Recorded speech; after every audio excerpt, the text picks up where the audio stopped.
Good morning friends, मैं हूं मणि Thakur. International forum के एक और डेवलपमेंट न्यूज के साथ मैं आपके पास उपस्थित हूं।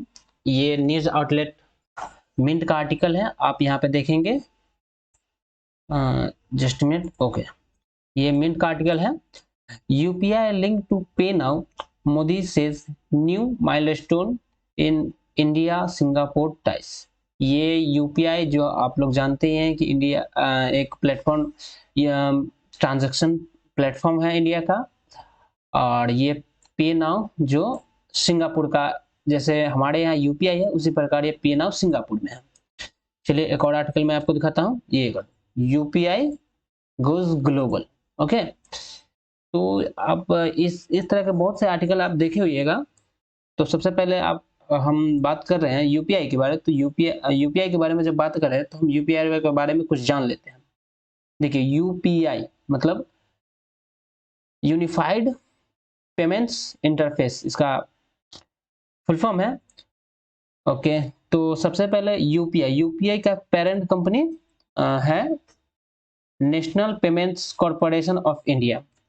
चलिए, यूपीआई के बारे में अगर आप कितने बार कंफ्यूज होते होइएगा, यूपीआई, भीम यूपीआई, आज मैं वो भी डिफरेंस बताऊंगा कि यूपीआई क्या है, भीम यूपीआई क्या है। चलिए नेक्स्ट देखते हैं हम।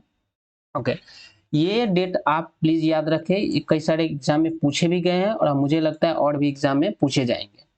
ओके ओके, देखिए यहाँ पे यूपीआई के बारे में, यूनिफाइड पेमेंट इंटरफेस कहते हैं UPI is a system that allow money transfer between any two bank account by using a smartphone. Okay, दूसरा है it act as a platform for different mobile wallet app. ये different different mobile जो wallet app हैं, जैसे हो गया Paytm, PhonePe, Google पे, उस टाइम को ये एक प्लेटफॉर्म है, उसको उसको प्लेटफॉर्म देता है कि वो इस तरह का जो ट्रांजैक्शन कर पाए। ओके, चलिए ये भीम यूपीआई। तो अब भीम यूपीआई क्या है? तो देखिए, Bharat interface for money, Bhim is a mobile wallet app that helps drive payment online. देखिए यहाँ पे आप ये देख सकते हैं मोबाइल वॉलेट ऐप, और यहाँ पे भी क्या है, मोबाइल वॉलेट ऐप। तो आप कुछ न कुछ रिलेट कर पा रहे होइएगा। ओके, नेक्स्ट देखते हैं। It is similar to Paytm, PhonePe, Google Pay, ETC, but it is a government version. तो आप समझ गए होंगे कि ये भीम यूपीआई भी एक मोबाइल वॉलेट ऐप ही है, बट ये गवर्नमेंट का वर्जन है, मतलब इंडियन गवर्नमेंट का ये सरकारी ऐप है। ओके, चलिए, तो यूपीआई के बारे में हम देखें तो हम कुछ समझते हैं कि यूपीआई वर्क कैसे करता है। ओके, देखिए जैसे ये एक पर्सन है, ओके, और ये इनके मन में कुछ हुआ कि ये कुछ खरीदना चाहते हैं। जैसे ये अपना कुछ क्लोथ वगैरह खरीदना चाहते हैं, ये सर्टेन कुछ अमाउंट होगा इसका। ओके, तो इन्होंने कुछ एक ऐप से पे करने का सोचा, जो ऐप, जिस ऐप से हम पे करते हैं उसको पेयर ऐप कहते हैं। तो चलिए, अब जिस ऐप से हम पे करना चाहते हैं वो ऐप किसी न किसी बैंक से अटैच होगा। ओके, यहाँ पे एसबीआई से मैं अटैच कर दिया। ओके, देन देखिए, ये एसबीआई और पेटीएम को एक दूसरे के कम्युनिकेशन करने के लिए जो प्लेटफॉर्म है उसको एनपीसीआई, मैं शुरू में बताया हूँ कि यूपीआई का पेरेंट कंपनी क्या है, एनपीसीआई। तो वो सारे चीज का निगरानी एनपीसीआई देखता है। ओके, देखिए नेक्स्ट क्या है, तो जब कपड़ा लेना है तो जो अमाउंट पेड करना है, तो इनके मोबाइल में सिंपल कुछ अपने पासवर्ड वगैरह प्राइवेसी के लिए रखते हैं, अपने सेफ्टी के लिए रखते, तो उसको पेमेंट को सैंक्शन करने के लिए जब ये अपना पासवर्ड डाल के नेक्स्ट करेंगे तो एनपीसीआई एनपीसीआई एसबीआई बैंक से रिक्वेस्ट करेगा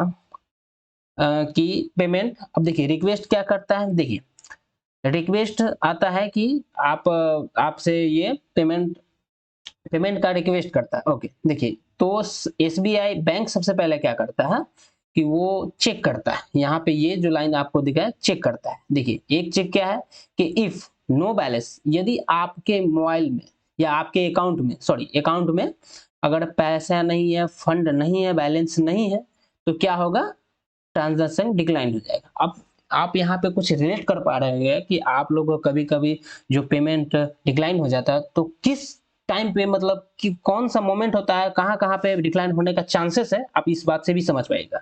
देखिए एक चांस क्या है कि अगर आपका बैंक में सफिशिएंट बैलेंस नहीं है या फंड नहीं है तो वो डिक्लाइन हो जाएगा। दूसरा क्या है, देखिए इफ, अगर दूसरा क्या है, इफ बैलेंस अवेलेबल, अगर आपके अकाउंट में बैलेंस है तो क्या होगा, या ये मतलब ये कपड़े का दाम मान ले 5K है, 5,000 है, तो ये यहाँ से डेबिटेड हो जाए, इस अकाउंट से ये डेबिटेड हो गया। ओके ठीक है। देखिए अब ये एनपीसीआई से आते हुए जो यहाँ पे जो जिस जिस दूसरे दूसरे जिसको हम पेमेंट कर रहे हैं वो भी किसी न किसी अकाउंट से अटैच होगा, तो उनको रिक्वेस्ट करेगा क्रेडिट करने के लिए, उनको जमा करने के लिए ये रिक्वेस्ट करेगा। ठीक है, अगर आप यहाँ पे देखिए, अगर ये बैंक ऑफ इंडिया को हम मान ले रिक्वेस्ट कर रहे तो इनका अगर मे भी हो सकता है कि इनका सर्वर नहीं चल रहा हो, अगर सर्वर नहीं चलता फिर यहाँ पे भी कैंसिल हो सकता है, लेकिन सर्वर अगर, इसीलिए यहाँ पे रिक्वेस्ट किया गया, अगर ये इनका सर्वर चल रहा है तो देखिए ये पेमेंट हो गया, रिसीव कर लिया गया। ठीक है, उसके बाद क्या करते हैं, ये क्रेडिटेड, मतलब ये जब रिसीव कर लेते हैं, क्रेडिट कर लेते हैं, तो इसकी जानकारी फिर ये एनपीसीआई को देते हैं। ठीक है, अब देखिए एनपीसीआई फिर क्या करता है, वो जब मेरा पैसा जो जिस रिसीविंग बैंक को हम जब पैसा दे देते हैं तो वो जानकारी एनपीसीआई देता है, और एनपीसीआई जानकारी देते हैं कि ट्रांजैक्शन अब सक्सेसफुली हो चुका है। ठीक है, अब देखिए, अब बात यूपीआई की हो रही है, तो आप ऐसा क्या हुआ कि आज यूपीआई के बारे में हमको डिस्कस करना पड़ा, तो ये देखिए हमारे prime minister, honourable prime minister Shri Narendra Modi ji, और ये है सिंगापुर के प्राइम मिनिस्टर, ये हमारे आरबीआई के गवर्नर जनरल शशिकांत, सॉरी आइए आगे देखते हैं, हाँ ये देखिए, ये शक्तिकांत दास, सॉरी मैं थोड़ा सा मिसमाइंड कर रहा था, Shaktikanta Das, UPI unified payment interface. देखिए ये हमारा इंडियन कंपनी है और ये पेनाउ सिंगापुर की कंपनी है, ये दोनों लिंकेज किया है। देखिए ये आपको याद रखना इसलिए जरूरी है कि ये फर्स्ट है, जैसे आप एक एग्जांपल के द्वारा समझिए कि कोई पर्सन जो सिंगापुर में रह रहा है, वो वहां पे कुछ रुपए कमाता है और मान ले उसका पेरेंट इंडिया में रह रहा है, तो वो पेमेंट भेजना चाहते हैं अपने पेरेंट को, तो वो वहां पे डॉलर में पैसे डालेंगे, तो हम तो इंडिया में तो डॉलर चलता नहीं है, तो वो डॉलर इंडिया में आकर रुपए में कन्वर्ट होते हैं, और कन्वर्ट होने का कुछ प्रोसेस होता है, पहले इस चीज के लिए कुछ प्रोसेस था, टाइम था, उसका कुछ चार्जेस लगते थे। जैसे अभी सिंगापुर का जो डॉलर है इंडिया में उसका वैल्यू 61-62 के बीच का है, आई थिंक, हाँ इतना ही है। ओके, आप एक बार देख सकते हैं, आप चेक कर सकते हैं, वही इसी के आसपास है। ठीक है, तो वो जो हम चेंज करते थे डॉलर से रुपया में, तो वो थोड़ा सा प्रोसेस लगता था, थोड़ा सा टाइम लग जाता था, तो उसी जो टाइम टेकिंग जो प्रोसेस था, उस टाइम जो लग रहा था उसको कम किए,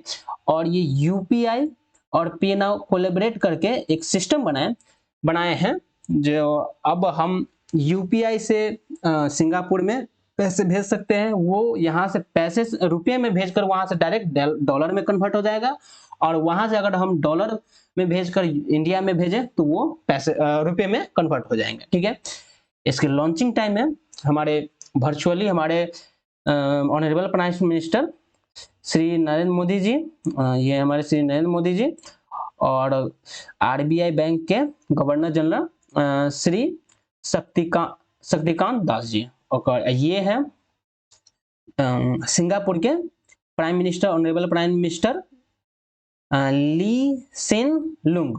ओके, और ये उनके हैं MD, monetary authority of Singapore, उनके एमडी हैं मिस्टर रवि मेनन। तो ये आप थोड़ा सा डेट याद रखें, ये थोड़ा सा आने वाले एग्जाम्स में मुझे लगता है कि पूछा जा सकता है कि फरवरी 21 को जब लिंकेज हुआ था यूपीआई, ये इसलिए ना क्योंकि इस तरह का जो सिस्टम एकदम डायरेक्ट जो चेंज करके रुपये को डॉलर में और डॉलर के रूप में एकदम बिना टाइम टेकिंग प्रोसेस के एकदम जो चेंज हो रहा है, ये अभी तक यूपीआई का फर्स्ट था, इसलिए भी ये इम्पोर्टेंट है। चलिए अब बात हम सिंगापुर का कर रहे हैं तो सिंगापुर के बारे में भी कुछ जान लेते हैं। ये है उनके प्राइम मिनिस्टर। देखिए कैपिटल सिंगापुर सिटी ही है। नेशनल लैंग्वेज मलय है, मलय, और करेंसी डॉलर है। देखिए आप, ये इंडिया है, ये हमारा प्यारा इंडिया है, और यहाँ पे स्टेट ऑफ मलक्का के आसपास ये आपको थोड़ा सा ये छोटा सा देश है, तो थोड़ा सा जूम करने के बाद ये कुछ इस प्रकार दिखता है। चलिए ठीक है, तो थैंक यू गाइस।